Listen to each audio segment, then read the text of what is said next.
Tune into the Salsa Kings Network. Crack one open if you dare, creeps.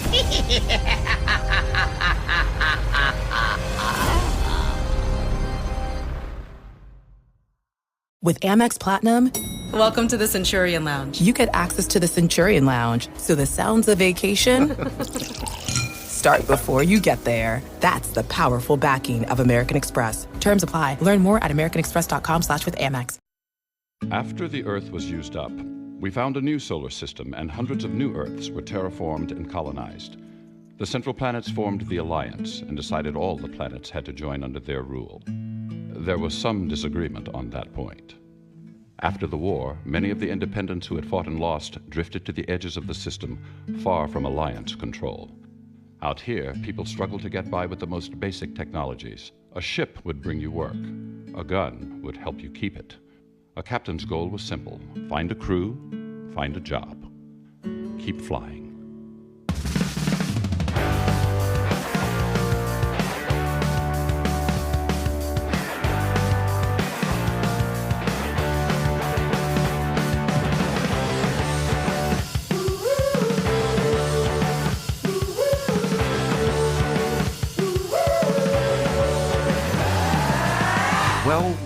Well, hello everybody. Welcome to another episode of Boys Watching Firefly. We're just two boys watching every episode of Firefly for the first time, giving our review, our reactions. We're your hosts. I am Joe Welke. I am Vance.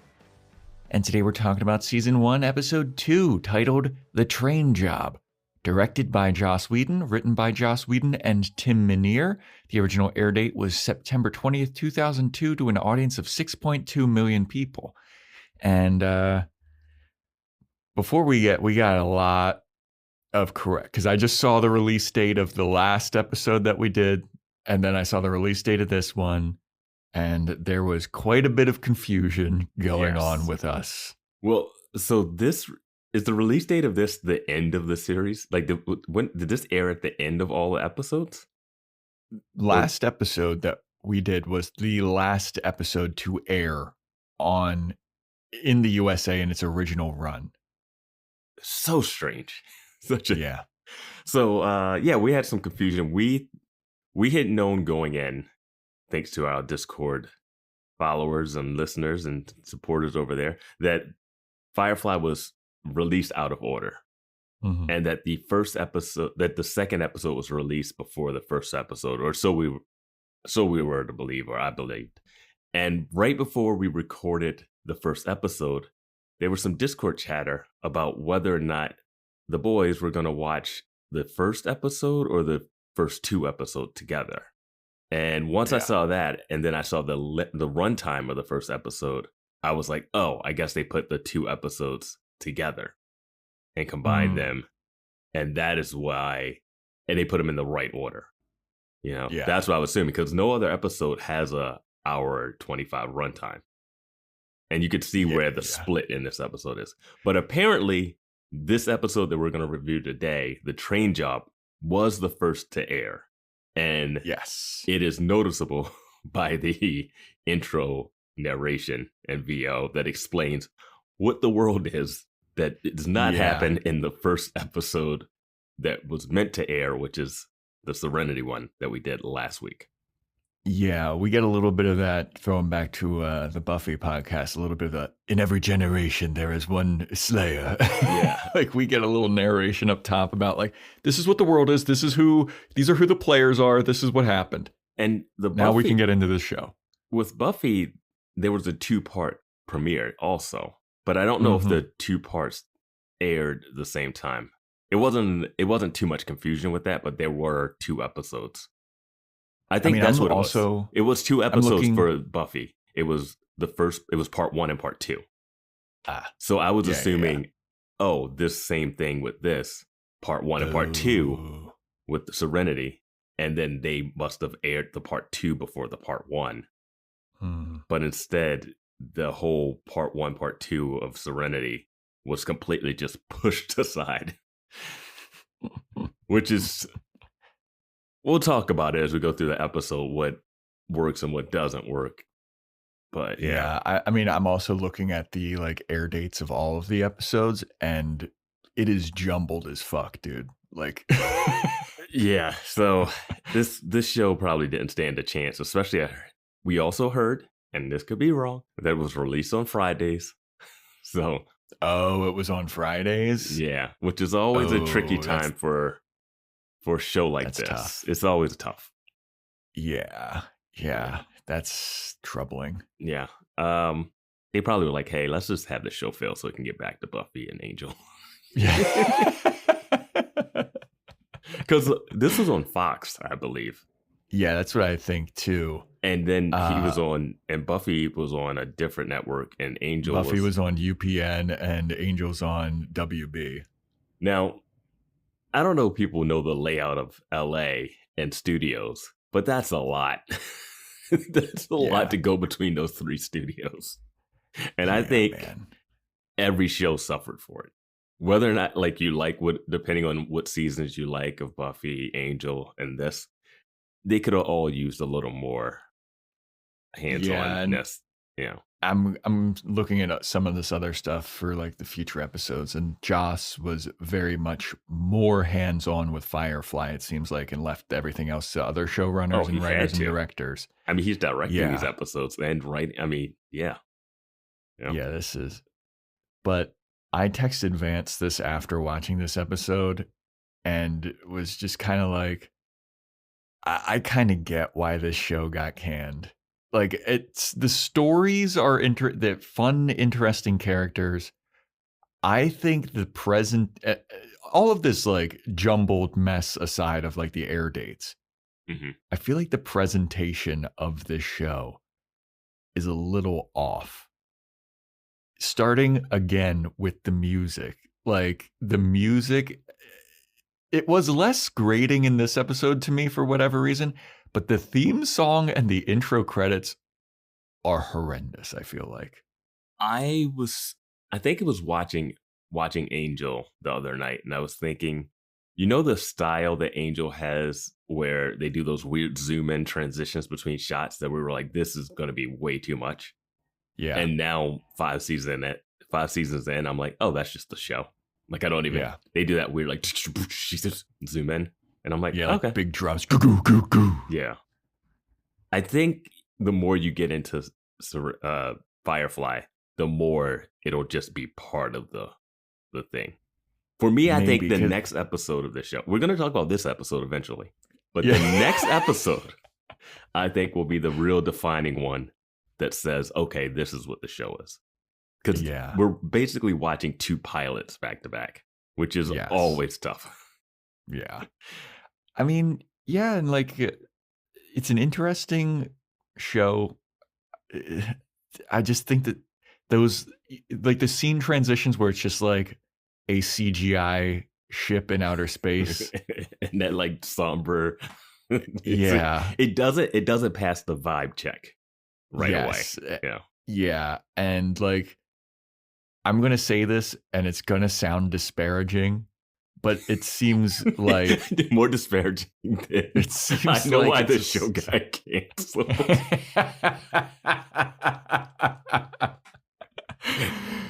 It has the feel of a sci-fi original series, and I think if this aired on Sci-Fi as an original series, it may have been better. I think it would have had a run. I think Sci-Fi would have promoted it better than Fox did. Absolutely. Yeah. Or even UPN. Like, even if it was on but because this is on Fox, like, and Fox is one of the big 4 networks. You know, we got ABC, CBS, NBC, Fox. Fox is probably like the lowest of those 4. They just can't have a show presented like this. They want, I mean, in this time, they wanted more comedic, they wanted something more universally acceptable. You know, this is more niche. I feel like a space Western. I mean, UPN had Homeboys in Outer Space, which UPN had so many things. UPN had the PJs. What was that? Oh my god, the claymation. Yeah, that Eddie D.L. Hughley show, wasn't it? That was Eddie Murphy, I think. Eddie Murphy. Yeah. Yeah. I mean, and that show had a run. I know. Like a claymation comedy. Yeah. Firefly, this is just not the right network for Firefly. Yeah, I could see it surviving and having a much like I don't know what channel Galactica was on. That was Battlestar Galactica. UPN, I believe. Yeah. Yeah. And like Star Trek was, I think, on UPN. Mm-hmm. Yeah. This is just the wrong network. Yeah. I get it. Mm-hmm. I get it. But I'm gonna crack open my do you have a drink? I got a Dream Float. I am going to crack open this CBD water that I have. Oh, hell yeah. Nice.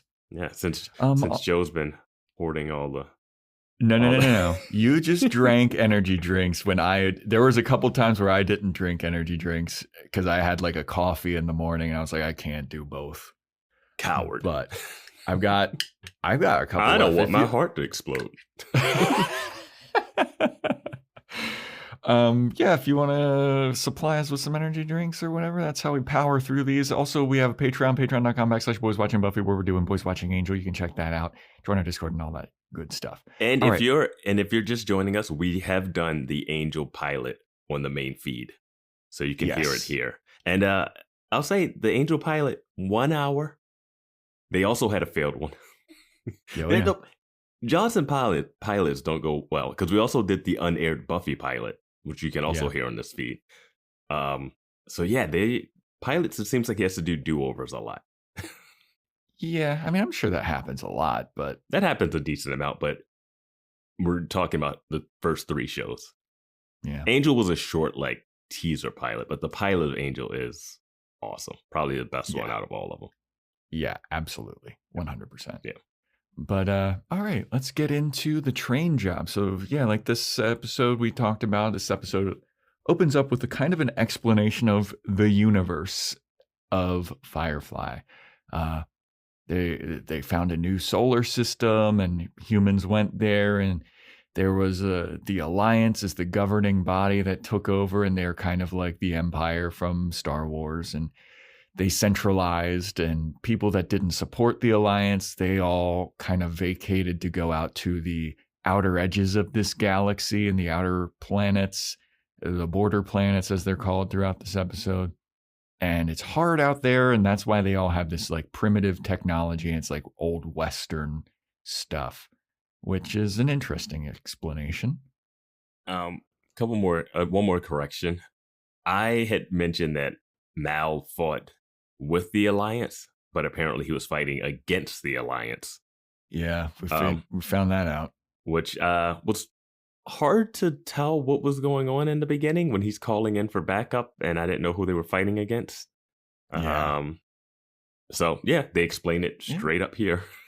And another correction, I was going between Mal and Maul. So it's Mal, right? It's Mal. I believe it's Mal. Yeah, it's Mal because they reference it like the Spanish for bad and the Latin. Yeah. I was just getting too into my Joe Budden podcast. Giles and Giles, man. Giles and Giles. We always got one. And predictions that we made very quick. Oh, right. The predictions. Jesus. I said there'd be a space train robbery. You co-signed that and said there'd be some Indiana Jones stuff happening. That kind of happens. Yeah, maybe. Jayne has a little bit of that. Yeah. Jayne is kind of awesome. He's the comic relief hothead, and I'm kind of here for it. Fair enough. So we open the actual episode with some belly dancing going on in a club, and the belly dancer hands Mal something, and it's like a sneaky behind the back kind of thing, and they're playing him, Zoe, and Jayne are playing Chinese checkers. I hope that we get an explanation about this Chinese stuff takeover. I don't think we are. I think it's better to not explain it. Because it's been 500 years? It's been how many years? I mean, I'm not sure, but people are speaking Chinese. They're playing. I mean, people now speak Chinese and play Chinese checkers, but like not the look like that. Not the round eyes. But like, I don't curse in Chinese around my friends or anything. So I'm curious to see what happened there. But Zoe's beating Mal at Chinese checkers. And then there's some drunk at the bar. And he starts to get everybody's attention, and he's like, "Hey, everybody, it's fucking Unification Day. I'm a big fan of the Alliance, and let's all cheers to the Alliance, and hey, fuck them scumbag independents." As you would do. Yeah. That happens all the time. Yeah, all the time. Just pro-government speech all the time. Yeah. Well, we are in MAGA territory. I don't think they like the government. Yeah, that's true. But they would cheers Donald Trump probably at some random bar. Yeah. But I don't think there's not one leader, There's they're just cheersing the alliance. Yeah. No one's like, "Hey, everybody, let's cheers American." Well, people do cheers America. Yeah, on Independence Day, on 4th of July, I guess. Well, this is Unification Day, Vance. Yes, that's how they're celebrating at the cantina in Star Wars, basically. So this raises Mal's eyebrow because Mal is like, "I'm going to go get something to drink." And Zoe's like, "Oh, Mal, don't do anything crazy." And he's like, "I'm just getting a quiet drink." And he walks over. And the drunk dude goes over to him. He's like, "Hey there, buddy. How come Happy Unification Day? You want to cheers? You want to toast to the Alliance?" And Mal is like, "I'm good." And the guy's like, "Oh, you're good, huh? What? I hope you don't sympathize with any of them fucking brown coats." And he looks over Mal and he's like, "Come to think of it, the coat you're wearing is pretty brown." And Mal is like, "I just got it on sale, pal. I don't want to deal with this at all." And then he's like, "Good, because if you're one of them damn independents, you're a coward and a piss pot." And then Mal is like, "I dare you to fucking say that to my face, bro." And the guy's like, "All right, you're a coward and a piss pot." And he's like, "What you gonna do there, brown coat?" And Mal's like, "I'm not gonna do anything, but my lady friend behind you is going to." So that guy turns around, Zoe decks him, and this angers everybody in the bar because apparently they're all a bunch of Alliance. This is an Alliance bar.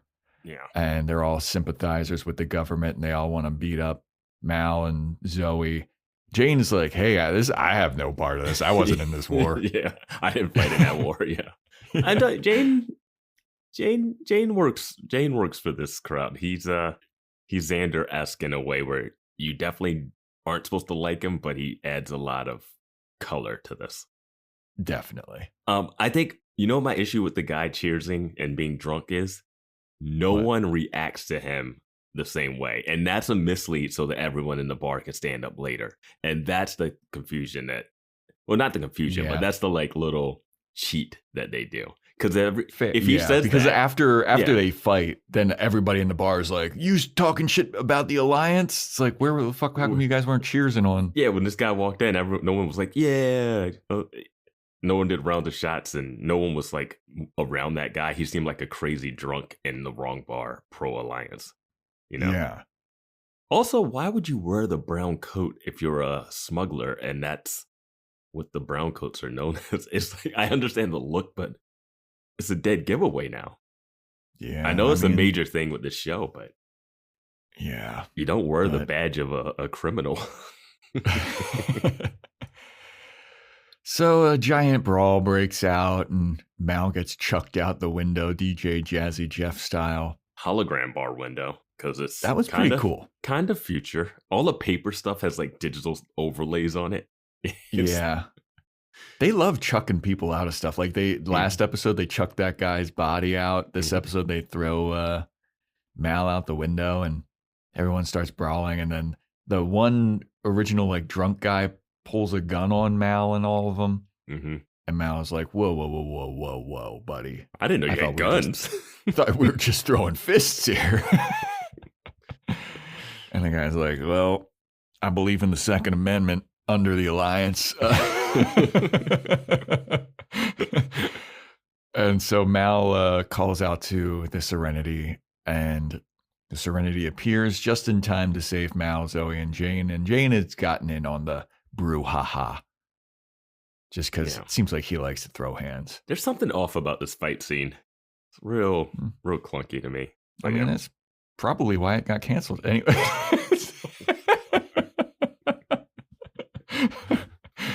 But Wash shows up with the Serenity. He goes over there like loudspeaker and he's like, hey, if any of you take a shot, I'll blow you all away with the guns from the ship. And everybody, all the Alliance toadies are like, all right, fine, we'll go back into the bar. And then Mal and Zoe and Jayne get on the ship and they're like, these fucking yokels. They don't even know that transport ships don't have any guns on them. Ha, ha, ha, ha, ha. And I'm like, oh, that's good information for us to know, too. Yes, it is. Yeah, I was like, oh, yeah, they totally have guns. But yeah, and then they're all like, Mal, it always seems interesting that you end up in an Alliance bar on Unification Day looking to start a fight. And Mal's like, hey, just there getting a job from the belly dancer. And guess what? We got a job. So everybody shut the fuck up. And I'll pick fights with who I want. So yeah, that's kind of that scene. Then we go over to River, the chosen child who is having visions of being tortured in her days at the academy at the government. She wakes up screaming in the infirmary and Simon is like, hey, calm down. I'm here to take care of you. Will you tell me about what they did to you at the academy? And she's like, I can't. It's too scary, dude. It's too spooky. And then she starts looking around. She's like, God, we can't ever go home. We can never go home. We can never have a home. And Simon's like, well, we found kind of a temporary home. We're on a ship. And then she rattles off facts about the ship. And she's like, it's a Firefly ship. It doesn't have any guns. It's this serial number and yada, yada, yada. And Mal shows up and he's like, damn, I don't even know all that shit. And I'm the captain of this junker. Well, I guess River is smart. Yeah, she can tell what kind of ship it is. Based off of being in one of the rooms. Yeah.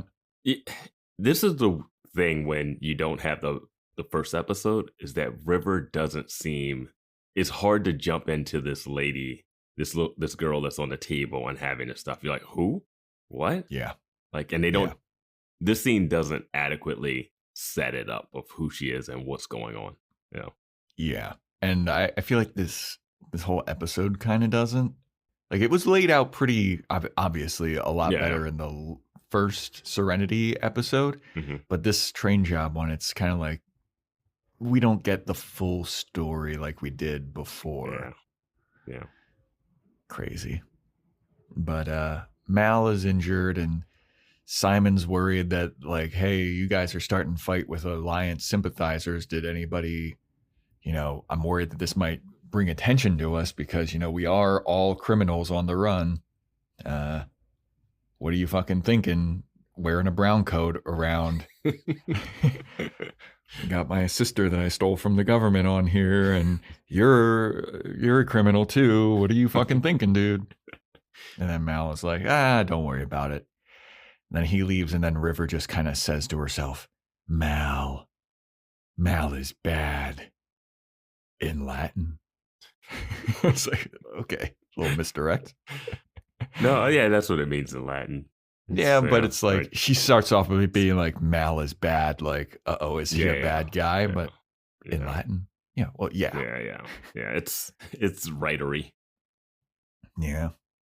So Mal goes and he starts, he leaves the infirmary and he runs into Book, who I think is my favorite character in the show so far. Book is great. I wish they would have given him that moment later, but they gave it to someone else, which is fine too. And adds another layer. Is his name Book? Because they call him Shepherd. He is a shepherd, but his name is Book. Yes, I think that's what it is. Got it. Yeah, it's like saying father. Like shepherd is like father or whatever. Okay, cool. But Mal runs into Book. He starts talking to him, and Book is like, why are you taking on all these, like, why are you taking on this girl? Like, this is a lot of trouble for you. And Mal's like, whatever. It's no big deal. They're already on the ship. And Book is like, no, I think Simon's a hero. I think that guy is great. and he's taking care of his sister. He sacrificed his life and fortune to like save his sister. And Mal's, and he's like, well, why did you take in these people? And Mal's like, it's the right thing to do. And then he goes, so why are you here, Shepherd?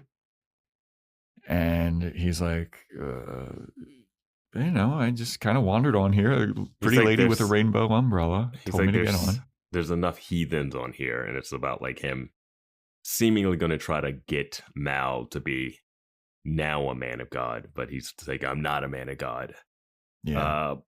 It was a good question, but it's also strange if this was the first episode you're watching, because you have no idea who this guy is, context at all. And then you're like, and if you have watched the first one, you're like, was he supposed to be going to that planet that they're supposed to drop off? Because like, why is he just waiting in the ship while they run another criminal job? Yeah. He's just sticking around. Like, he's just, I would think that Mal would be like, hey man, where are we dropping you off? You've been hitchhiking on here for a while. Like, yeah. But yeah. Book is like, because Mal is like, don't you have people that you're going to try to convert? You're a missionary. And that's when Book is like, there's enough people to try and convert on this ship alone. And that's when Mal like kind of turns in this tense moment. He's like, if you're thinking that I'm going to start believing in God, you better think again, bucko. And walks away. Mm-hmm. Which is something, yeah. If you don't have that scene from the first episode where he's like kissing the cross and he was like a really religious guy and now he's lost his faith. Mm-hmm. Losing my religion. Yeah. I guess you could take the context clues of. I mean, the context clues are there, but it doesn't have the weight. Yeah. Yeah. I mean, he's dressed like a intergalactic priest, I guess. Yeah, of course, because everyone knows what an intergalactic priest looks like. Yeah, if I'm imagining an intergalactic priest, I picture kind of like a Neil deGrasse Tyson-y type of guy with a. Well, you're like, oh, he's a wise sounding black guy in a sci-fi thing. So obviously, yeah. So then we go over to Kaylee getting her hair done by Inara, and Kaylee's like, oh man, I haven't had my hair done in a long time. This is going to make me feel so good. And Inara's like, yeah, I bet you fucking Simon's going to think that you're looking pretty with this hairdo. And then Kaylee's like, stop. And Inara's like, girl. And this is the show we want. Yep. But then Kaylee's like, Inara, I got a question for you. You ever have to fuck ugly dudes? Because they got to set up what her backstory is now, too. The double pilot is so crazy. Yeah.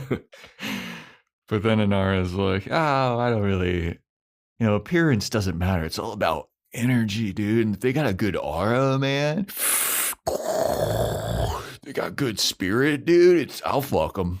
And it's like, I'm a companion anyway. I get to pick like who I get to be with. But like, yeah. I got to say, now that's a great job. Oh, yeah. So basically you get to date governmentally. Like you're a government official who dates or sleeps with people that you choose for money. And you don't have to do it. Yeah. What? Yeah. What? I guess she's accrued quite a bit of wealth. I mean, she is a very good looking lady. Now, she's a high-end escort. Yes. I feel like high-end escorts, they get their choice. They get their choice, but they also don't have government like backing. Well, yeah, we find out later that she's got like papers, like she's an officially licensed like companion. But I wonder if we're going to see that there are not official companions, because in this world of criminals on the border and this being a Western, the brothel system is like really still has to be there, Yeah. Like that lady dancing in that cantina, like, is she just dancing in that cantina? Is she just a dancer? Is she doing some side work? Who knows, man? She's got criminal connections. She certainly does. Yeah. She's got high-end criminal connections. Yeah. But yeah, Inara's like, appearance doesn't matter, and I get to choose. And then Mal shows up, and he's like, Kaylee, what the fuck are you doing in here? I don't pay you to get your hair done up. I went to the engine room, and there's a bunch of crazy shit going on in there. What's going on? And Kaylee's like, well, I had to do that because I forget what her explanation is, but she's like, oh, something crazy went on in the engine room, and I had to like do some modifications. And Mal's like, go on, get back to the engine room and figure it out. Mm-hmm. So then Mal tells Inara that he's like, we got a job. And Inara's like, cool. Why do I care? And Mal's like, well, it's because we're going to a planet where it might not be safe for people like you. And she's like, okay. And he's like, so you should stay on the ship while we're getting this job done. And she's like, all right, fine, cool. Later, dude. Yeah, we find out that, again, correction, that she doesn't have her own room. This is her shuttle that she's in. She has her own shuttle. So I guess her little spaceship shuttle docked onto the Serenity. Yeah. Well, we saw that happen in we saw that first docking. episode. I guess I just missed that. Yeah. And then she also doesn't service the crew like we speculated. She's kind of traveling with them and just going to go to a planet and then just be like, yeah, him. I'll sleep with that person for money. It's an interesting dynamic. Yeah, I really, at this moment, do not get why she's here. Yeah. Like, she seems to have just like a lot of contempt for everyone except for Kaylee and maybe Book. Yeah. Mal, they have a flirty antagonism, but I don't quite get their backstory yet. Yeah. Yeah, she doesn't service the crew. And he does say that she probably couldn't go to that planet because it's dangerous, which isn't true later. No, yeah. Seems pretty. Well, no, it's the other planet. You're right. Yeah, Not the last planet. This planet. Yeah, you're right. Yeah, but like Mal is like, "Oh, are you surfacing the crew now?" And she's like, "You in your fucking dreams." Like, oh, okay. How did you guys get in contact? But then they had that like tense moment where he's like, "Hey, you should really stay on the ship." And then he walks off, and he comes back and goes, "Can I get my hair done?" Yeah. She's like, "Leave, get out." It seems like they definitely have a past, but I can't tell what it was. Yeah. Yeah. And 8 months, sure I'm assuming it takes longer than 8 months she's been on this ship for 8 months, she says. But I'm assuming it takes at least a year to be a government companion. Yeah. So maybe he met her before she became a companion, and he hates that she's with the Alliance. Because she is officially an Alliance government official, kind of, or capacity or whatever. Yeah. So that's probably where his dislike for her comes from. All that's right. what I'm gonna say. That's a smart I've been wrong idea. before. I'll be wrong again. That's fine.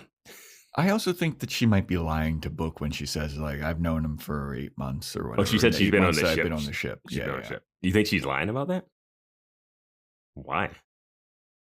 You know, I kind of took it as like she's only known him for 8 months. Yeah. She says she's been on a ship for 8 months. She hasn't said I've known him for that 8 would months. make more sense. Yep.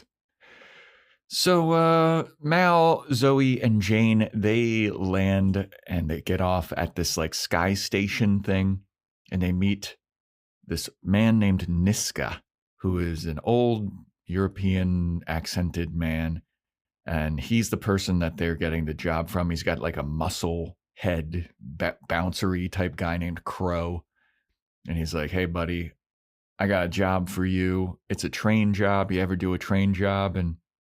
And Mal's like, yeah, sure, I've done a couple train jobs. And Niska's like, so you know that I have like a bad reputation, right? You know that I have a reputation. And Mal's like, yeah, I've heard some rumblings about your reputation. And then he reveals like there's a guy behind his desk that's strung up and like being tortured and stuff. And he's like, I do have this reputation for a reason. But you, Mal, you have a reputation as being good at like this kind of heist stealing situation. So let's just make this job happen. And if the job goes south, you're going to be that guy that's strung up and tortured. So make sure you do this job correctly and our reputations will be upheld. All right? And then Mal's like, all right, sure, that's cool. So he tells Mal that on this train, there's 2 boxes of Alliance goods that they're going to be stealing. And yeah, that's kind of what kicks off the train job. Yeah, the story is about like gossip and like you've heard about me, but now you can see that this is true. And I've heard about you, but now you have to show me that it's not just gossip. So that was a, bad guy delivery. I did system. like that. Yeah, it was nice. Fine. Yeah. Nisco is an interesting character. Yeah. We might see him again. Who knows? Oh, yeah. Yeah. I hope we see Badger again. I hope we see Badger again. I like Badger. Badger's like I like Badger. Willie, like Whistler from Buffy. Yeah. That type of archetype. Yeah. Kind of. But so yeah, they immediately go onto the train. Mal and Zoe are there. They're worried about getting caught. And they're like, it's not going to be, it's going to be fine. We get to steal from the Alliance. It'll be fine. And then they're walking to another train car and they walk into a car full of Alliance soldiers that are like armed to the teeth. It has trap vibes. Yes. Absolutely. It does. If you want to hear about trap, patreon.com/Boys Watching Buffy. Check out Boys Watching Movies, our amazing episode about it.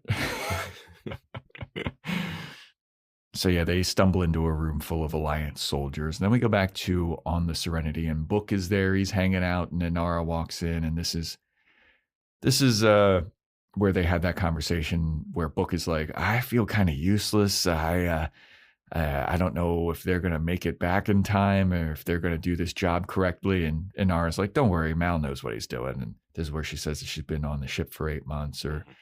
And Book is like, no, I wish I could help him somehow. I feel kind of useless. And Inara's like, why don't you fucking pray for him, you idiot? And then she kind of reveals that she also prays for them a little bit. Yeah, because Book goes, I don't think he'd like that very much. Well, I never tell him when I do. Yeah. Yep. That's cute. Inara and Mal. You got this little backstory. The companion with the heart of gold. Yeah. And the captain who's a thief robber with a heart of gold. Oh yeah. The end of this episode is all of that.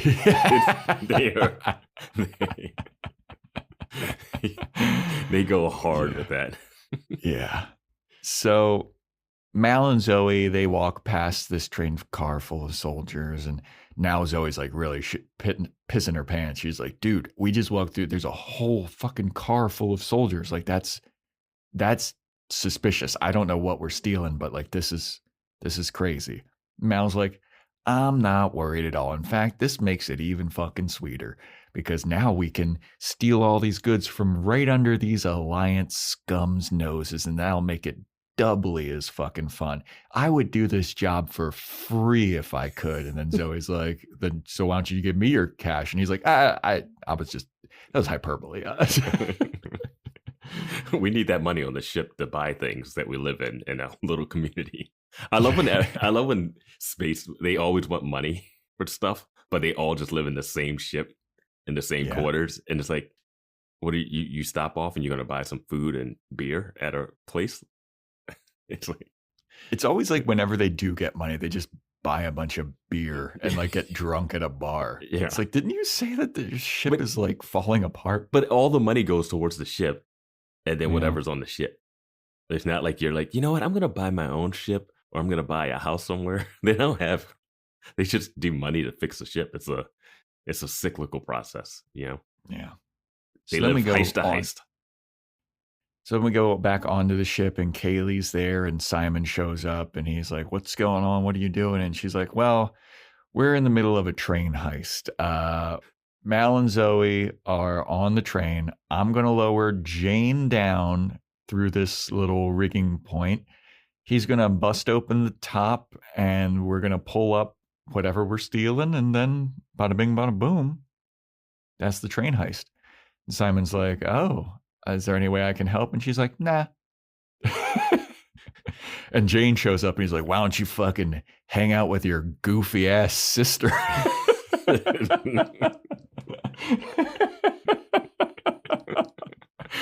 Like, I get that Jayne's the asshole, and he is unlikable, but you gotta have somebody like this in a show like this. He's the color character, just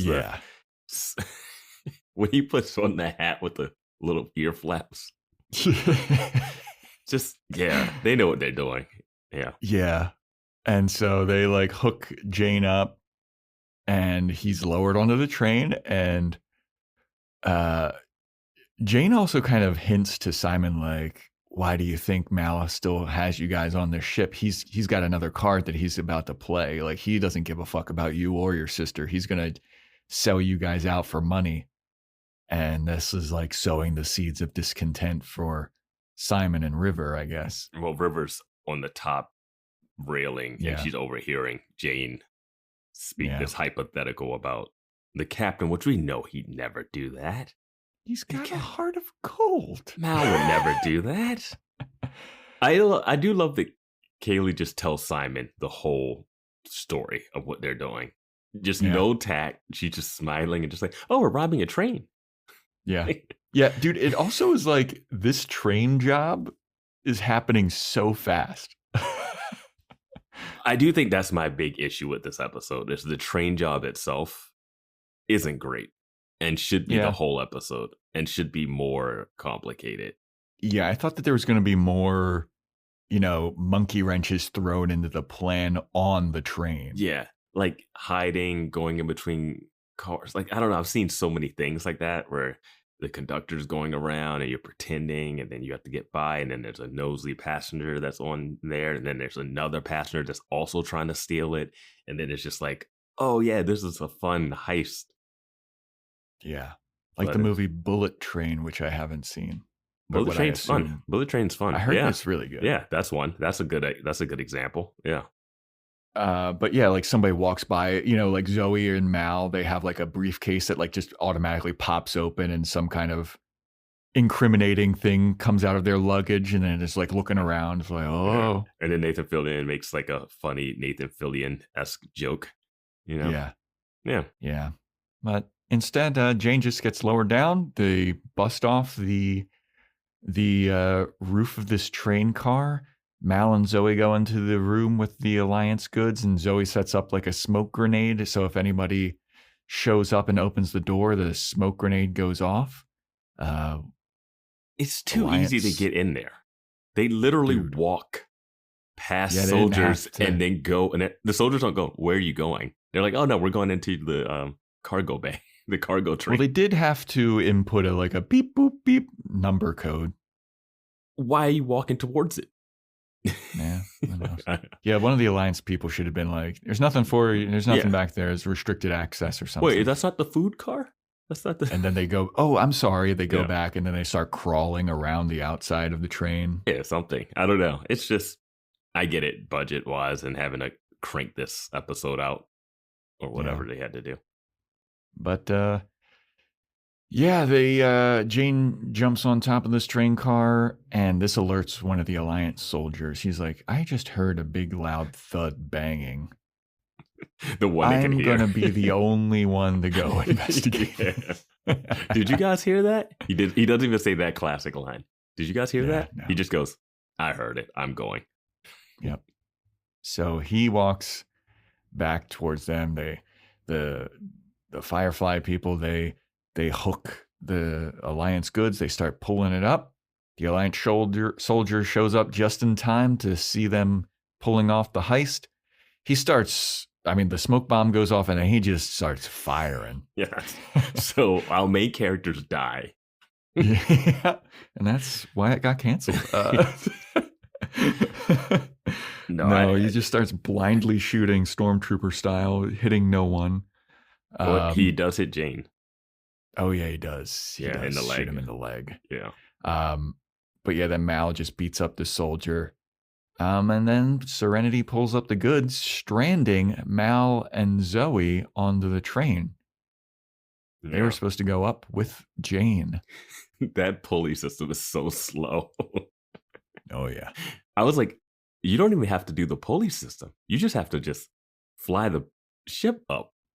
Yeah.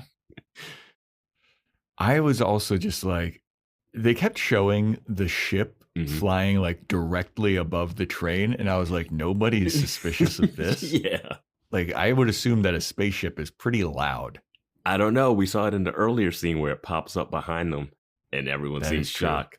It's got it's an electric vehicle. It's one of those, like, no one hears the Tyrannosaurus Rex until it, like, surprises. Yeah. Meanwhile, one step is shaking the water, but then it can still sneak up on you.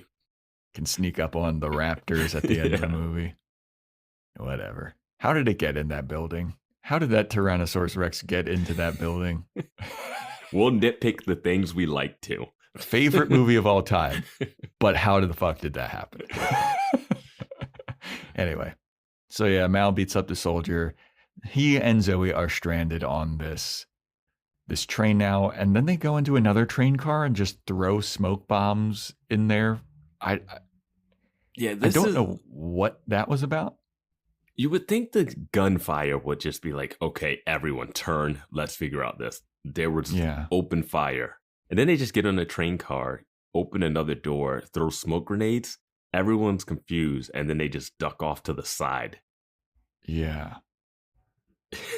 I didn't really get that one. Okay, I was like, okay, they're going to be trapped on this train. It's going to be the rest of the episode's going to be how are they going to get out of this train? How are they going to get out of the situation? And no, they get off the train. Yeah. But before that, Jayne's back on Serenity and he's like, oh, I got shot in the leg. And Wash is like, where's Zoe and Mal? He's like, well, I left them. Anyway, who's going to tend to my shot leg? Simon? And it's a big argument about because Wash doesn't. I feel like Wash gets doesn't get a lot of stuff in this. Alan Tudyk does not get a lot to do in this episode. He's like, that's my wife. Yeah, we're not leaving, and we're not leaving my wife stranded there. We got to meet Niska's guys at this rendezvous point to drop off the stuff, and so there's a little bit of an argument there. But Zoe and Mal, they get off the train at Paradiso. I called this place the Oregon Trail planet. It could be literally any of the planets in this so far. No, this one has everyone has a sickness. They're all that's all true. have the car. They get out and they overhear an Alliance soldier being like, yeah, somebody killed one of our guys, but they didn't get a good look at who it was. And so Zoe and Mal are like, phew, we're in the clear. Good thing we're standing right next to them, too. We haven't decided to walk away. Good thing they're standing next to them. Good thing they're standing next to the sheriff of Paradiso, who reveals what? The goods that were stolen, that was medicine that we all desperately needed. And all of our population's going to die. And a bunch of children that are dying and they're sick. And then Mal is like, oh, no. I love the montages of movie coughing. Yeah. I got the black lung pop. We didn't see blood on a napkin. No. Which is the telltale sign that it's serious. No. Yeah. The cough into the napkin blood reveal. Yeah. Ryan Reynolds here from Mint Mobile. With the price of just about everything going up during inflation, we thought we'd bring our prices down. So to help us, we brought in a reverse auctioneer, which is apparently a thing. Mint Mobile Unlimited Premium Wireless. How to get 30, 30, bit to get 30, bit to get 20, 20, 20, bit to get 20, 20, bit to get 15, 15, 15, 15, just $15 a month? Sold! Give it a try at mintmobile.com/switch. $45 upfront payment equivalent to $15 per month. New customers on first 3-month plan only. Taxes and fees extra. Speed slower above 40 gigabytes. See detail. This episode is brought to you by Rakuten. If you're shopping while working, eating, or even listening to this podcast, then you know and love the thrill of the hunt. But are you getting the thrill of the best deals? Rakuten shoppers do. They get the brands they love with the most savings and cash back. And you can get it too.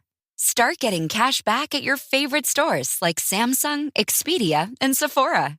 And even stack sales on top of cash back. It's easy to use, and you get your cash back through PayPal or check. The idea is simple. Stores pay Rakuten for sending them shoppers, and Rakuten shares the money with you as cash back. Download the free Rakuten app and never miss a deal. Or go to Rakuten.com to start getting the most bang for your buck. That's RAKUTEN. So then we get, we go up to an Alliance ship, like one of the main Alliance ships in the central portion of the solar system or whatever. And they get news about this medicine theft. And the head Alliance soldier is like, "Oh, tell the Alliance soldiers to get back on the train. That's nothing that we really need to worry about. That's not a big deal." Yeah, we're higher up Alliance bureaucrats. We don't care about the little people. Yeah. Yeah, who cares if a couple of fucking yokels die in the fucking Paradiso? It's a border planet moon. Yeah, we don't give a fuck. Yeah. But yeah, so Wash then parks the Serenity away from the rendezvous point, and then Jayne's getting medical attention. And this is actually kind of where they have this argument about, like, we're not leaving without Zoe back on the shift. And River's like, "The Alliance will never stop hunting us down. They're relentless. They never stop. They never stop." And then she starts saying, like, 2 by 2 hands of blue. She's getting in her Drusilla bag here. I mentioned this last episode. I was like, is she going to be like the crazy rambling stuff? And it's happening. She's in her Terra with her mind sucked phase, where you're just like rambling stuff. And it's like, oh, that means something, but we don't know what it means yet. We don't know what it means. Well, thankfully, Jayne is there to tell her to shut the fuck up.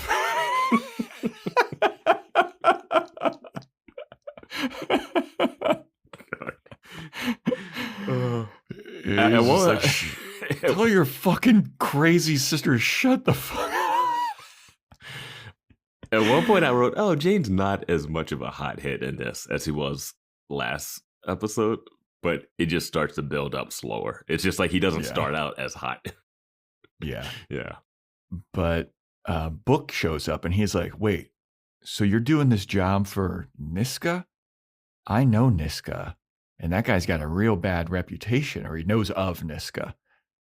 And then Jayne's like, "Well, yeah, that's why we got to drop off these goods now, because I don't want to get fucking tortured, and I'm sure none of you guys want to get tortured either." And then Book says, like, "No, but I also know that Niska is a very meticulous kind of guy, and it'd be suspicious if he made a deal with Mal, and if Mal isn't there at the rendezvous point, he's going to think something went wrong. So I think that we should absolutely wait for Mal." Mm-hmm. And I was like, okay, that's a nice little wrinkle there. Yeah, it's nice. Like, you're like, Book is a little more worldly than they expect him to be. He knows about this stuff. Like, he's going to come in real handy down the line. Yeah, I like Book a lot, man. Yeah, he's good. Yeah, I will say all the characters have their thing. I like Simon enough in the last episode. This one, not so much. I think the character that has not enough of a thing at the moment is Kaylee. Kaylee's just like that. She's just like that. She's good at ship stuff and mechanic stuff, and then she's just like this bright. She's almost a Clem in a way. Like, she's like she's overly positive. Yeah, I was trying to. She might be like a Tara. Mm-hmm. Also, yeah, from like just Buffy. very, yeah. I don't want to see her and Simon get together. It seems like that's what they're pushing for. But we also, if we liken her to Tara, we did say that Tara was pretty boring when we were doing Buffy.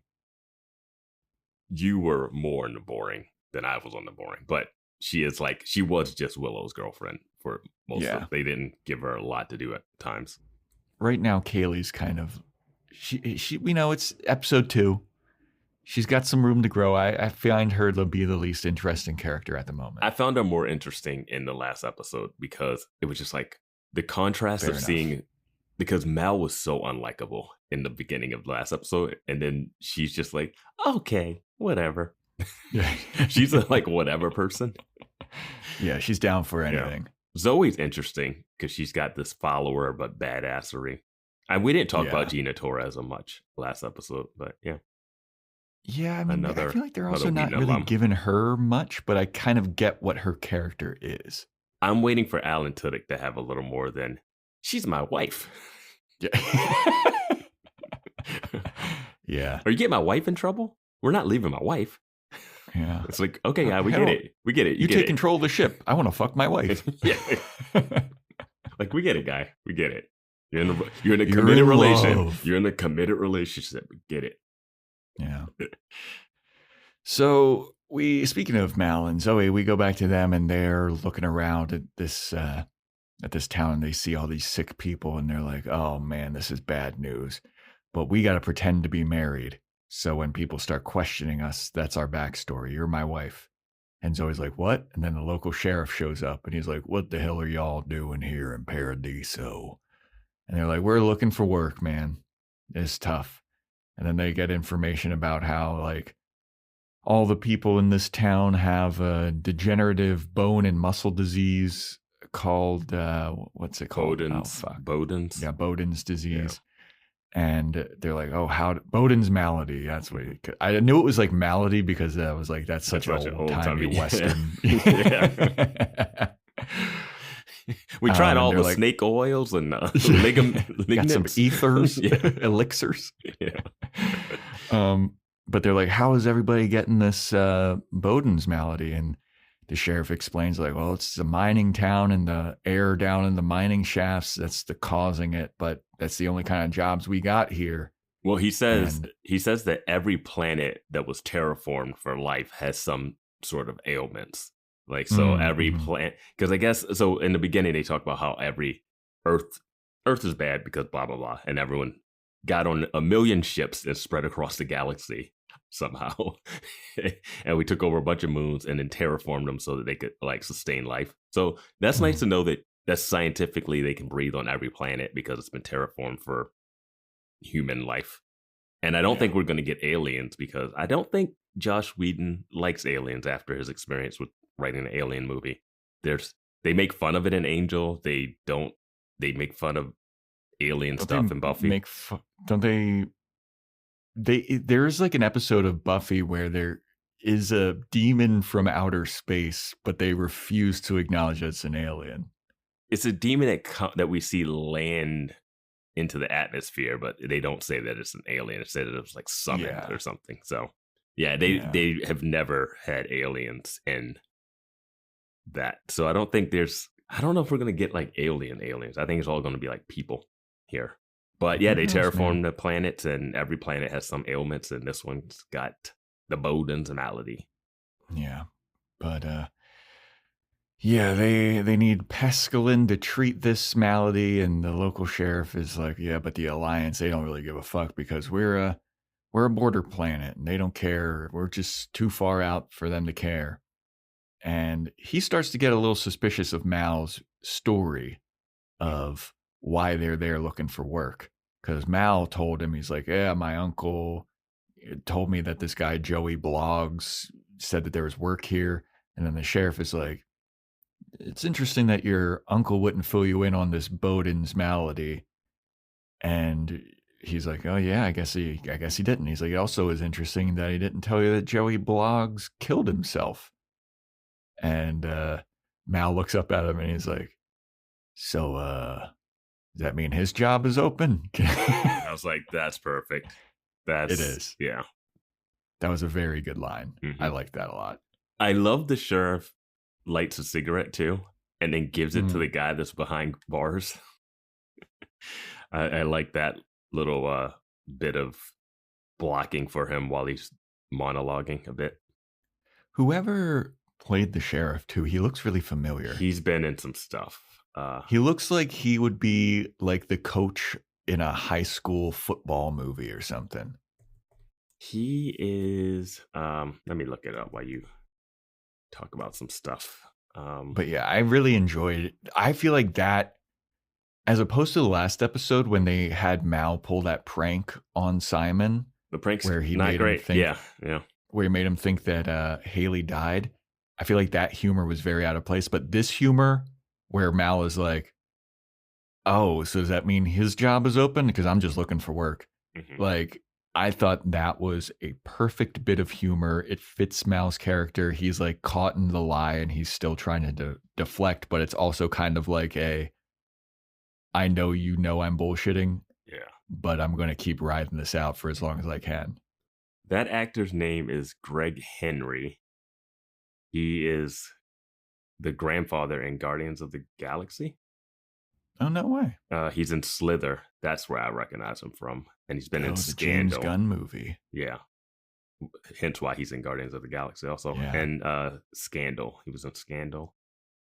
Been a voice in Lollipop Chainsaw Repop video game. Okay. We talked about that once in Buffy because it's kind of a remember Buffy that. thing. Yeah. He's been in some stuff. Supergirl. All right. Yeah. So then we go back to Serenity, and Jayne is like, he's still like adamant, like, we got to drop off these goods. And Wash is like, I'm not going to do it. My wife isn't on this ship. And Jayne's like, I'm in fucking charge here. I don't know if you guys are aware of the chain of command, but whenever Mal is not on the ship, I'm in charge. And then he starts speaking all goofy, and like, I was like, oh boy, he definitely got drugged. And he passes out, and Simon's like, yeah, I drugged him. Has anybody got any qualms with that? Because I think we all can agree that guy's a fucking asshole. And everyone's like, yeah. Jayne does have one of my favorite lines here. He's like, you know what chain of command is? It's the chain I go get and beat you with until you understand who's in command here. Yeah. It's like, he's just such a, I was like, you just heard Book say, you don't want to show up without Mal. And then you go, oh no, we got to go there. Kidding. Yeah. Yeah. But, yeah, Simon's like, I didn't feel good about Jayne being in charge. Is that okay with everybody else? And everyone's like, yeah, that's cool. And then Book is like, all right, you know what? Let's go get the others. And they're like, how are we going to do that? And he's like, well, I believe that we have someone of influence on our ship or something like that. He says someone respectable needs to go in there. And I'm thinking, oh, that's him. Yeah. Because he's a shepherd. But nope. Someone more respectable. Yes, Inara goes down to Paradiso to pick up Mal and Zoe. And she comes down and she's like, Sheriff, this guy's a real piece of shit. He lied to you. This isn't his backstory. He's actually an indentured servant to me or something like that. And he's trying to escape. And all the crowd is like looking around because none of them have actually seen like a companion in at least a very long time, not let alone a government official companion. Yeah. And then so Inara basically convinces the sheriff to like, hey, let me take these two away from you. Like, I'm sorry that they troubled you, but they belong to me. And I'm going to I'll show them the what for. And the sheriff's like, okay. All right, pretty lady. Yeah. You can take him. You want this prisoner too over here? I'm just worried about this malady. Ma'am, I don't want to be too forthright, but are you working tonight? I got a good spirit aura or whatever the fuck. Yeah. Guy does not talk like this at all, actually. Yeah. He like spits in the spittoon. Ding. I got a couple coins there for you, Miss Lady. I know this place is called Paradiso, but I think you could take me to the real Paradiso, you know what I'm saying? The Paradiso between your thighs.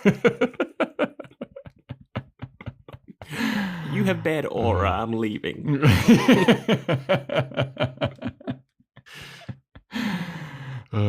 So Inara takes Mal and Zoe back to Serenity, and they're like, change of plans, everybody. We got to take this cargo back. We got to help the sick people. And everyone's like, what? And just as they start to be like getting ready to unload this cargo, Crow shows up. And Crow is like, you'd missed your fucking rendezvous meetup. And Mal is like, yeah, sorry about that, but the deal is off. I don't want to do this deal. And Crow's not happy about this. But Mal is like, look, you can take your money. You don't have to pay me. Just take the money back. But this stuff needs to get back to the people. I saw a couple of kids coughing, and that just broke my heart. So true. What? 2 episodes in a row now, he's been giving the money back. Dude, this happens in Cowboy Bebop all the fucking time. When I was looking up the sheriff on IMDb, the first episode was listed as this one. Yeah, and I don't want to skip over the fact that Anara said that Mal was her indentured man servant or whatever. So what? So companions have like little slave people? Slaves. Yeah. Okay. Yeah. All right.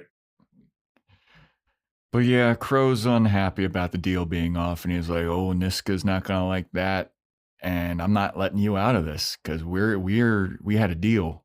And the last episode, you know, Mal was like, "I do a job, I do business," but this episode completely changes that. Well, if he doesn't do the job, he'll give you your half of the money back, and yeah, I guess that's fair. And then obviously, I know you're criminals, but you're going to let me distribute the goods that are right behind me to the people, right? You don't want the thing that you hired me for, right? No, of course. But yeah, Crow throws a knife and hits Mal right in the shoulder, and he's like, ah! Like the noise that he makes when he gets. I know that it would probably be crazy if I got winged with a fucking giant blade, but it was so funny. Especially when they have guns. Well, yeah, because right after that gunfight breaks out, and Mal is just getting his ass kicked by Crow. Crow's just like chucking him all around the ship. Mm-hmm. Wash like turns on an ATV and like runs over some people. Crow gets shot by Jayne, who is like still drugged up and he's like kind of half passed out. He's slumped on the stairs, and Mal's like, "Nice shot." And Jayne is like, "I was aiming for his fucking head." I was aiming for his head. He's like the slurred mouth. I loved when they came in and they say they were going to give it back, and he slumped over and he goes, "I waited for you guys." It's so silly. So silly. I love it. So then Mal and Zoe, they drive off with the ATV to deliver the medicine. And they're like, "All right, we can't drive this ATV into town. We got to just like hand deliver this for some reason. We got to drop it off and be inconspicuous so that the sheriff doesn't know that we stole it." And then the sheriff is right there, and he overhears all this. He shows up and he's like, "Well, I kind of figured that y'all were not that good of people, but you know what? I'm happy that y'all had a change of heart. And you saw what was right and what was wrong and what to do, and you chose the right path. So I'm going to let you off the hook this time, but I better not see hide nor hair y'all again in these parts." We're really painting the wrong picture of this guy. People are like, "Oh, I've never watched this episode after listening to this." And he's just like normal speak. That's kind of the gist of it. I know. It's kind of the gist. There's something in it where he goes... taking a few liberties with his dialogue and accent.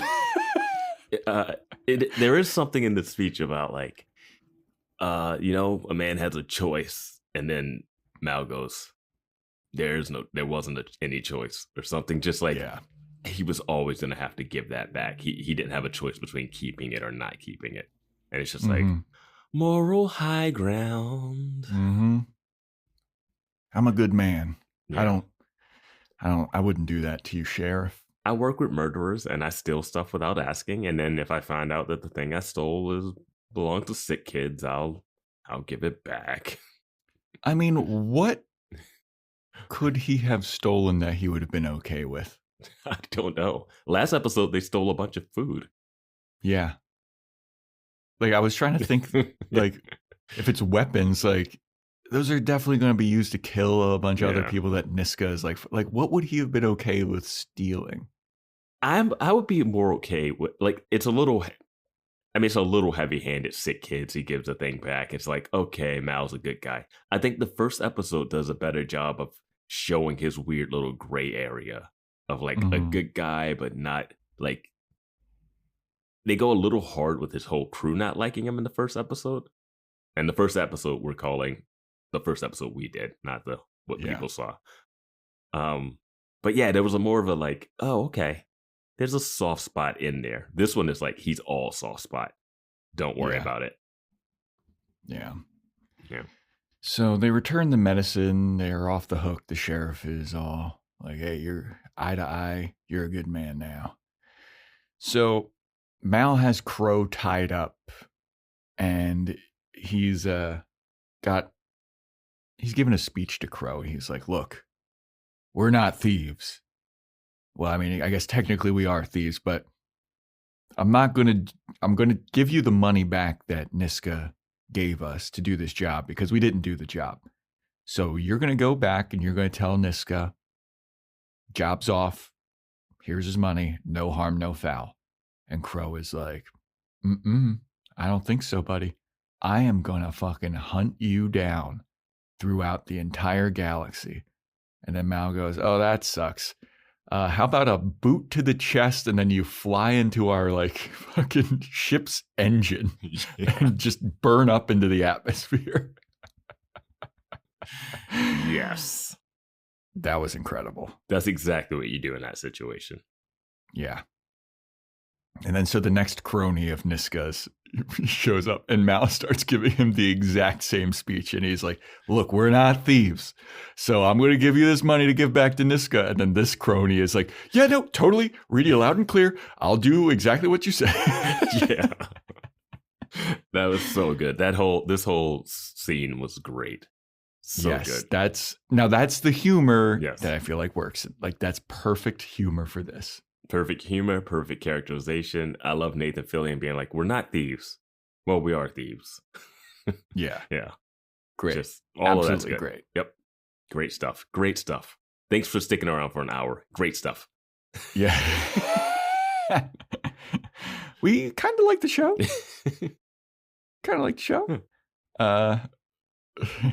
So then we go to Simon and he's working on Mal's injury, his like stab wound. I don't, he's doing those stitches in a way that it's just seems like it'd be so unwieldy. He's so far away. The string is so far off. Yeah. It's like he's doing like puppeteering. I'm like, I don't think you're. Yeah. But yeah, then Mal is like, hey man, that was a good plan to dope up Jayne. I like that. You got some spunk. You got some moxie, kid. And Simon's like, hey, thanks, man. I also wish that you would have let me repair this injury earlier. And Mal's like, it ain't no thing. And then so Mal's like, so what's up with River? How's River doing?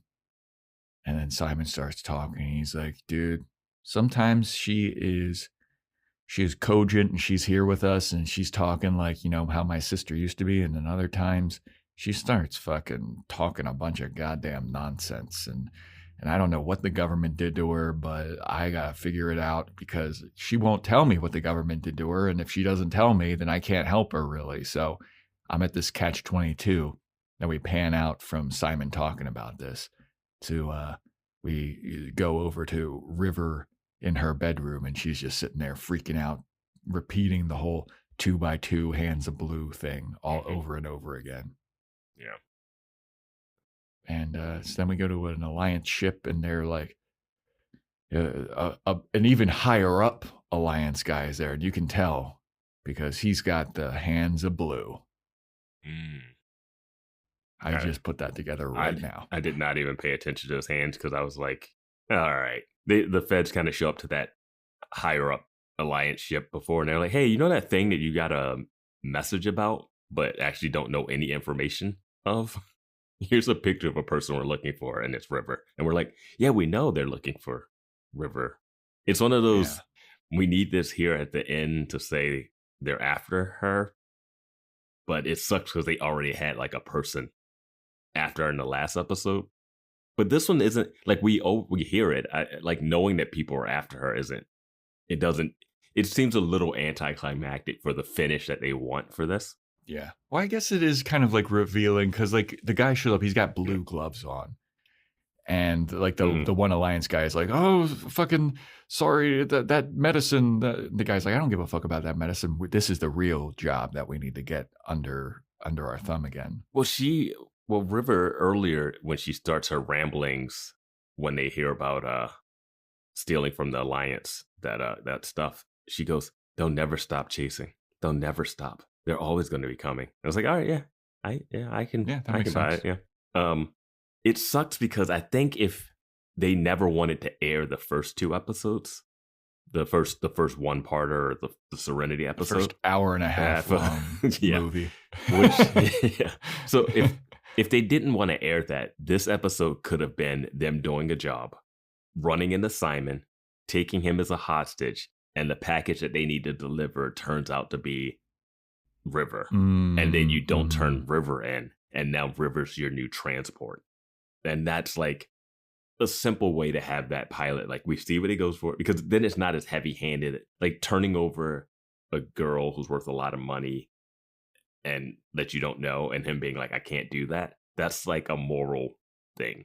But then like him like finding medicine and then sick kids and they're not connected. That's just like, okay, he's a good guy.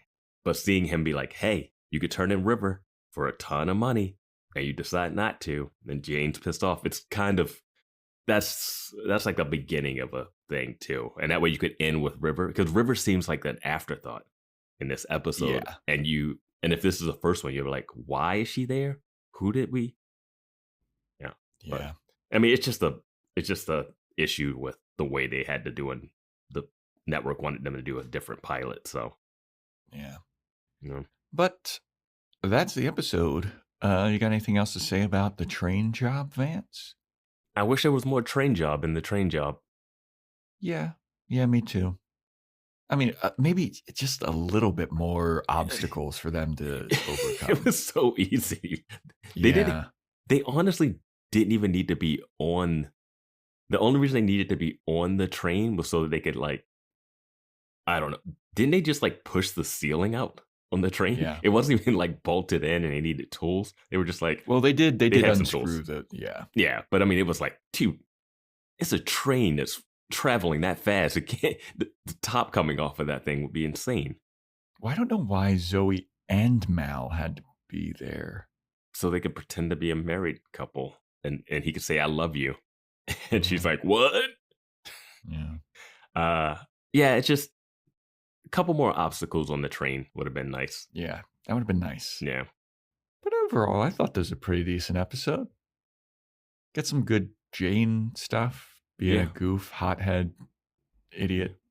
I do like the original pilot better. As a full hour and a half pilot better. I like the whole hour and a half. Yeah. Yeah. I think it sets it up. Yeah, it set things up a lot better. Yeah.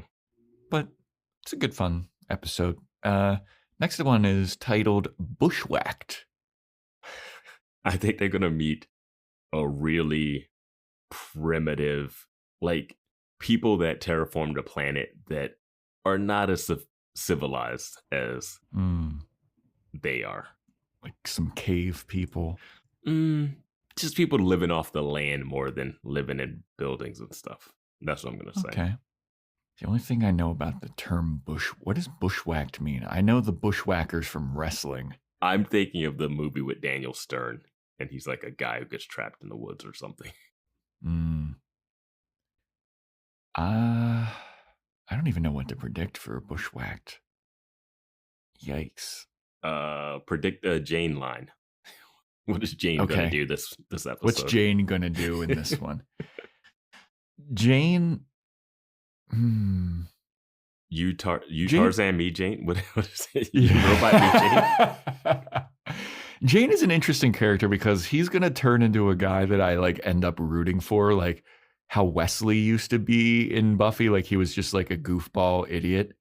And then whenever Wesley has like a moment of, usefulness, I'm like, fuck yeah, Wesley. Yeah. That's how I'm feeling about Jayne at the moment. Except Jayne's like a lot more hot-headed and like burly strong. Yeah. He's just like an idiot that always gets taken. I don't want to say taken advantage of, but like he always gets the short end of the stick because he's dumb. You know a scene I want to go back to from the first episode? What? Is that scene when they're eating and Jayne makes that joke about, oh, Kaylee wants Simon to be a gynecologist. And Mal is pissed and kicks him away from the table, right? Yeah. But this is after Mal was like talking about Inara to Book, and he's like, she's a whore. Yeah. So so he says that in front of a stranger and it's fine. But then Jayne, who seems like he knows Kaylee and they have a thing and like he's making a off-color joke, not a joke he should. Yeah. But it's one of those things where it's like, he even after the joke, he's like, what? I'm just joke. And then Mal's like, no, we do not talk like that. I talk like that, but you don't. Did you notice, too, that they have their own cuss words in this world? When Jayne gets shot, he says, go rum it or something like that. God, rum it. Mm. And they have a couple of those. There's another one, I feel like. He's like, all his people in the Dangadin ship or whatever. There was one other one, but he said God rum it in the first episode, I think. Maybe that's just something I picked up watching with the closed captions. Because I was like, what is this? Why are they speak Chinese and they go rum it or whatever? Yeah, it's definitely Chinese. It's definitely more noticeable Chinese for me in this episode, hearing it.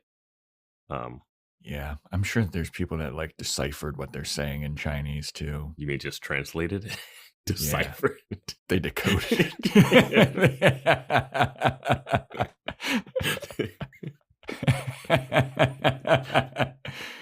It's this strangely foreign language.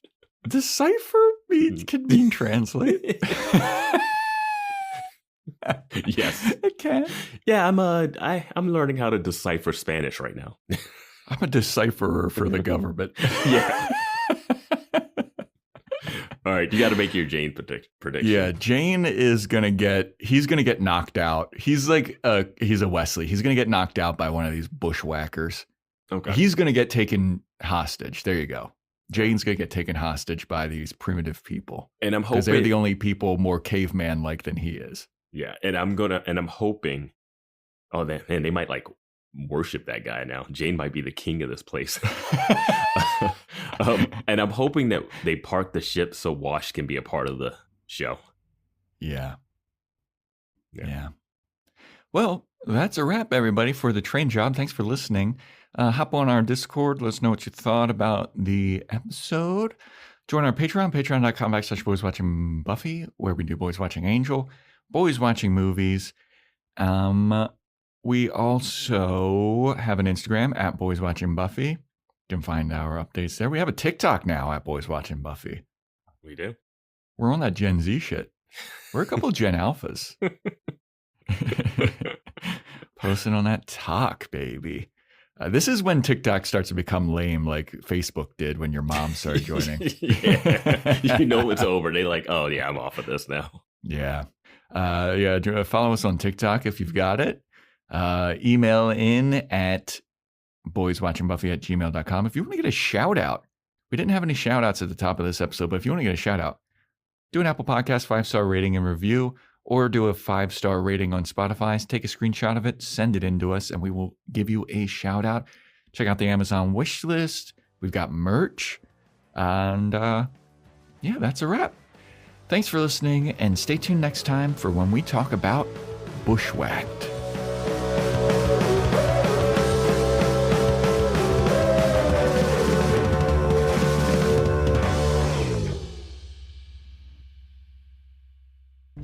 Nice shot. I was aiming for his head. Tune into the Salsa Kings Network. Crack one open if you dare, creeps.